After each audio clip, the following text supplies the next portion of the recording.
Keindahan salib jilid 3. Salib adalah rencana Allah yang terindah, Efesus 2:14-16, karena dialah damai sejahtera kita yang telah mempersatukan kedua pihak dan yang telah merobohkan tembok pemisah, yaitu perseteruan.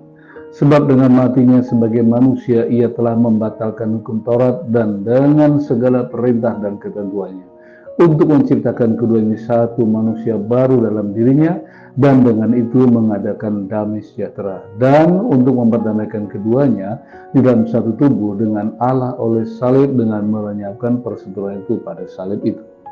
Tidak ada yang lebih indah dan menyenangkan selain hidup dalam kerukunan, kebersamaan, dan tanpa permusuhan. Hidup berdampingan dengan saling menyayangi, saling menghormati, saling mendukung, saling memperhatikan, saling menerima, dan sebagainya. Celakanya dosa telah menghancurkan dan memusnahkan impian indah itu. Meski demikian, kita patut bersyukur kepada Tuhan kita Yesus Kristus. Berkat karya salibnya, impian kita bisa menjadi kenyataan. 3 pokok renungan. Yang pertama, keindahan salib adalah kita diperdamaikan dan dipersatukan dengan Allah. Karena dialah damai sejahtera kita yang telah mempersatukan dua pihak dan yang telah merobohkan tembok pemisah, yaitu perseteruan, Efesus 2:14. Kristus adalah sumber tunggal kedamaian kita, sebab oleh karena pengorbanannya lah kita diselamatkan dan dibebaskan dari murka Allah. Dengan kematiannya di kayu salib, Yesus telah membatalkan hukum Taurat yang mendatangkan maut dan mendamaikan kita dengan Allah, Efesus 2:15. Sebenarnya kita adalah seteru Allah, yaitu orang-orang yang seharusnya dimurkainya karena hidup menurut kehendak daging dan pikiran yang jahat, Efesus 2 ayat yang ketiga.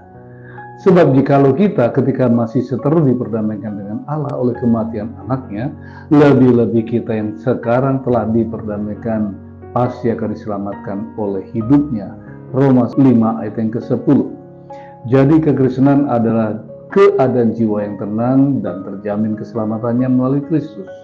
Mereka yang telah dipersatukan oleh kematian tidak perlu takut lagi terhadap murka Allah karena sudah diperdamaikan. Kekristenan adalah kedamaian, keharmonisan yang membuat segala sesuatunya aman dan sejahtera. Pokok renungan yang kedua, salib mengubah permusuhan menjadi perdamaian. Efesus 2:15 mengatakan, sebab dengan matinya sebagai manusia ia telah membatalkan hukum Taurat dengan segala perintah dan ketentuannya, untuk menciptakan keduanya satu manusia baru dalam dirinya, dan dengan itu mengadakan damai sejahtera. Tindakan Kristus dalam rangka melenyapkan kuasa hukum Taurat diterjemahkan sebagai kata katargesas, yaitu dengan cara menimpakan hukum itu ke atas tubuhnya sendiri. Sebab sepanjang hukum itu masih ada, maka tuntutannya harus dipenuhi. Akibatnya tidak ada yang bisa luput dari maut, sebab upah dosa adalah maut, Roma 6 ayat 23.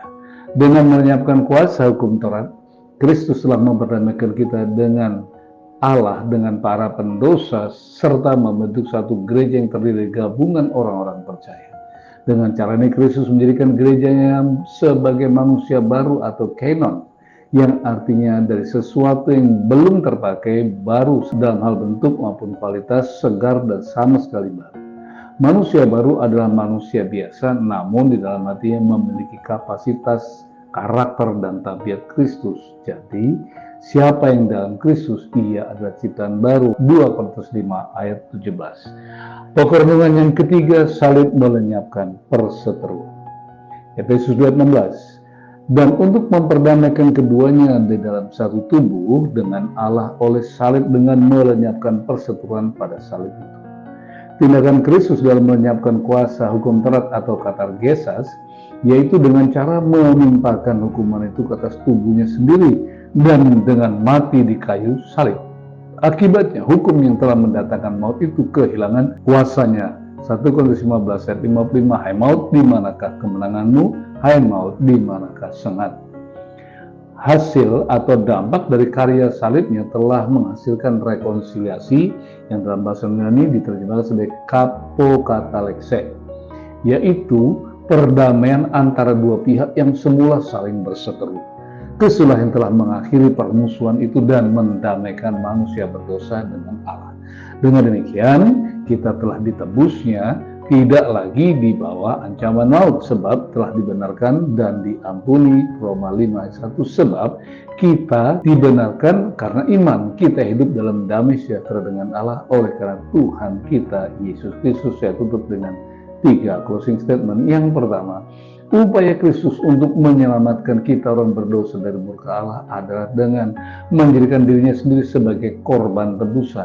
1 Petrus 2:24 mengatakan ia sendiri telah memikul dosa kita di dalam tubuhnya di kayu salib, supaya kita yang telah mati terhadap dosa hidup untuk kebenaran, dan oleh bilur-bilurnya kamu telah sembuh. Yang kedua, tanpa penumpahan darah, perdamaian antara Allah dengan orang berdosa adalah mimpi di siang bolong.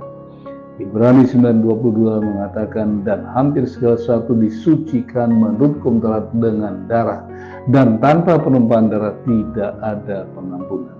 Yang ketiga, pengorbanan Kristus di kayu salib niscayalah tidak akan pernah ada rekonsiliasi, tetapi yang ada adalah kematian kekal. Ibrani 10:27. Tetapi yang ada ialah kematian kekal yang mengerikan, akan penghakiman dan api yang dahsyat akan menghanguskan semua orang durhaka.